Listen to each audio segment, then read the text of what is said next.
The tomb is silent. Your torch flickers against sandstone walls, and the air presses in, heavy, stale, and older than memory. Carved eyes stare down at you, their gaze fixed on the sealed door ahead. Etched above it are the words no explorer wants to read. Death shall come on swift wings to him who disturbs the peace of the king. You swallow hard, brush away the sand, and break the seal.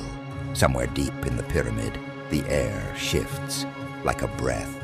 3 months later, the man who opened that tomb was dead. For over a century, archaeologists and explorers have unearthed the secrets of ancient Egypt.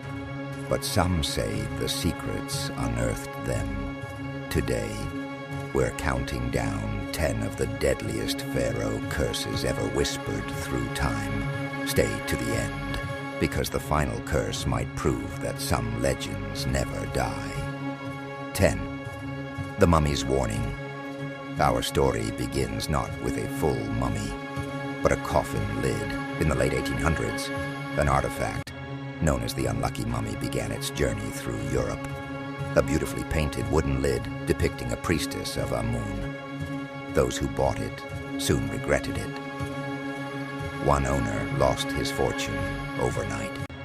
Another suffered a string of family deaths. A third mysteriously vanished during transport.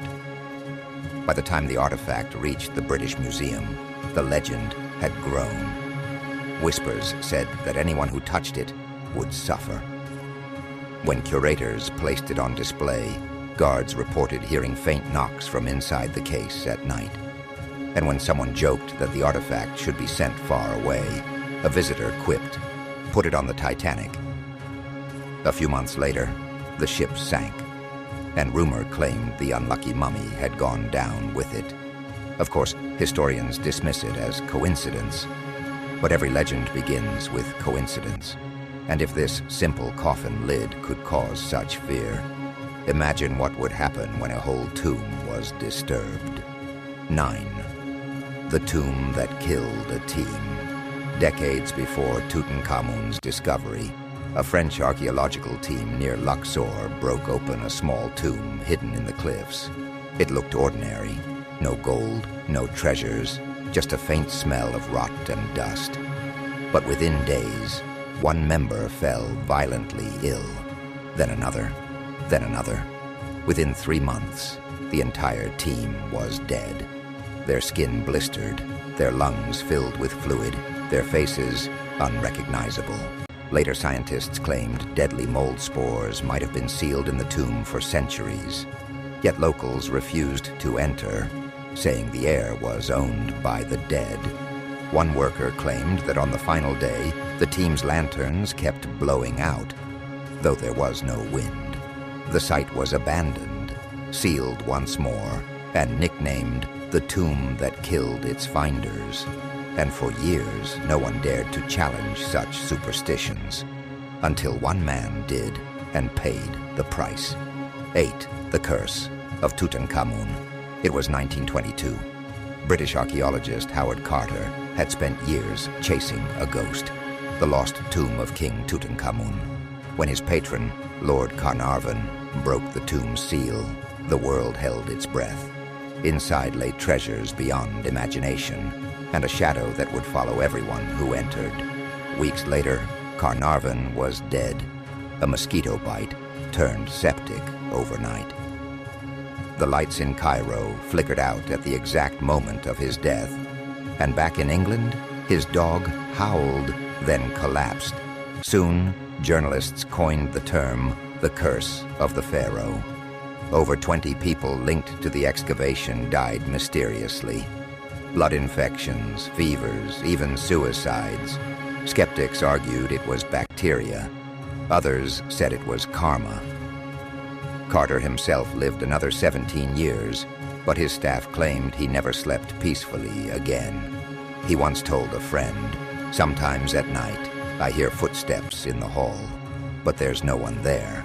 If the Pharaoh's curse could reach across continents, what else might it touch? The next story suggests Even a camera flash could awaken the wrath of the dead. 7. The photographer's doom. When the first photographs of Tutankhamun's tomb were taken, Harry Burton insisted on perfection. He captured the golden mask, the sealed door, the endless treasures. Every image, crisp and haunting. But one day, an assistant accidentally stepped on a funerary figurine, snapping its arm clean off. That night, Burton's photographer tent erupted in flames. He escaped, but his hands were burned so badly he never handled a camera the same way again. Locals whispered that the Eye of Horus, painted above the tomb's doorway, had blinked. Even Burton's surviving prints were said to develop strange smudges resembling eyes. He never spoke publicly about it, but in a private note found after his death, he wrote, "It is as if the dead still wish to be seen, but not by us. And if mere photographs carried a curse, what would happen to those who carried the relics themselves?" 6. The explorer who brought the curse. Home. In 1907, British adventurer Douglas Murray purchased a mummy's hand, said to belong to a priestess of Thebes. He dismissed the merchant's warning. She brings death to those who disturb her rest. But days later, his revolver exploded in his hand, destroying his fingers. Soon after, he fell ill with gangrene, lost his fortune, and died within months. The hand passed to a collector, then a museum, where staff reported cold drafts, flickering lights, and cases shattering without cause. Visitors swore the fingers twitched when no one was near. Eventually, the hand of the priestess vanished during World War II, never recovered. Was it stolen, or did it simply move on? Either way, the curse had found new soil abroad, and as one story faded, another took shape across the sea. 5. The curse that crossed the ocean. In 1910, a wealthy American banker, J.D. Quibell, brought home a collection of small Egyptian statues, gifts from a dig near Memphis. At first, they seemed harmless, but servants began quitting, saying they heard whispering in the night. Then came the sickness. His wife fell into a coma. The family dog died, and finally, a fire consumed their home. The strangest part, the fire destroyed everything except the room where the statues were kept. When firefighters entered, the statues were untouched, standing perfectly upright amid the ashes. The story made headlines as "The Curse of the Pharaohs Across the Sea." Terrified, Quibell donated the collection to a museum, where one statue vanished from its display case days later. It was found a week later, sitting in the curator's locked office chair. And as terrifying as that sounds, not all curses were silent. Some screamed, "Otro!" The Tomb of the Screaming Mummy. When archaeologists unwrapped a mummy from the Valley of the Kings, they recoiled in horror. The body's mouth was wide open, frozen mid-scream. Its hands were clenched at its face, its head twisted violently to one side. It looked like someone had been buried alive. Scholars believe this was Prince Pentywere, son of Ramses III, executed for plotting his father's murder. But on his wrappings, researchers found a prayer, begging Anubis to seal the mouth of those who disturb my rest. Several members of the team who opened his coffin later died of heart failure within months.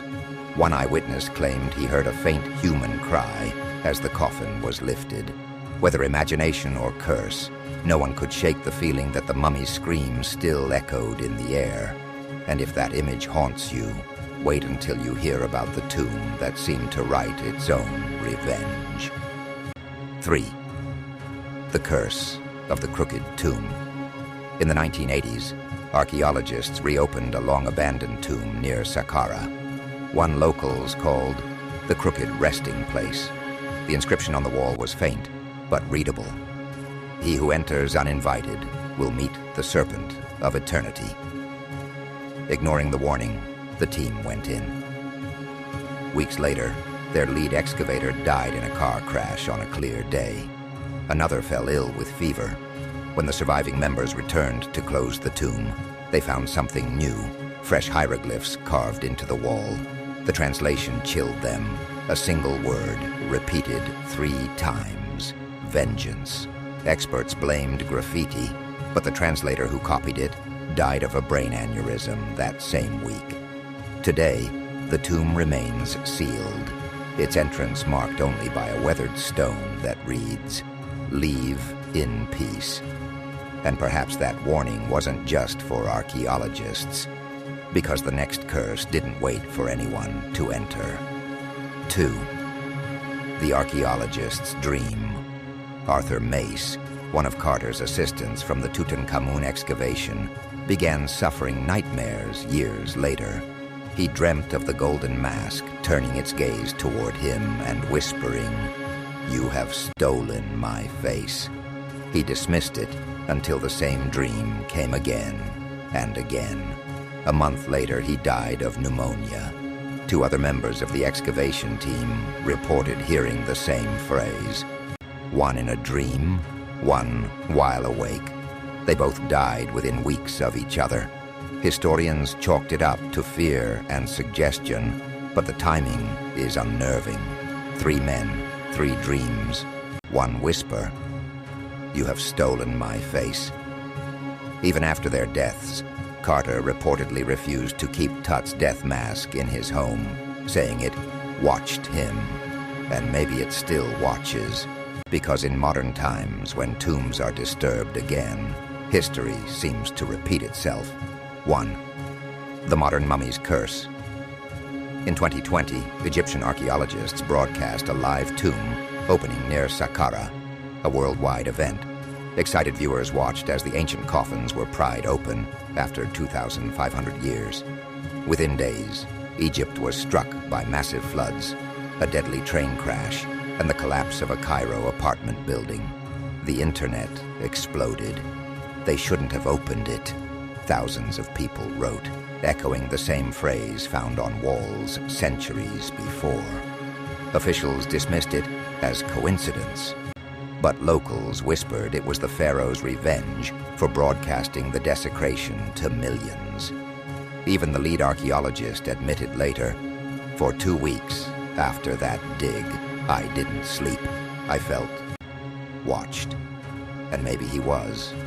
Because if history teaches us anything, it's that every time we open a tomb, something ancient opens its eyes. The curse that never dies. Every death, every whisper, every coincidence adds another brick to the legend. Whether it's bacteria, bad luck, or something older than both, the Pharaohs' curses have outlived empires. So what do you think? Are these stories superstition, or warnings we've chosen to ignore? Tell me in the comments below. Would you dare open a sealed tomb? And if you crave more mysteries like this, subscribe to Civilization Deep Dives for journeys through the strange and shadowed corners of history. Because the deeper you dive, the stranger it gets.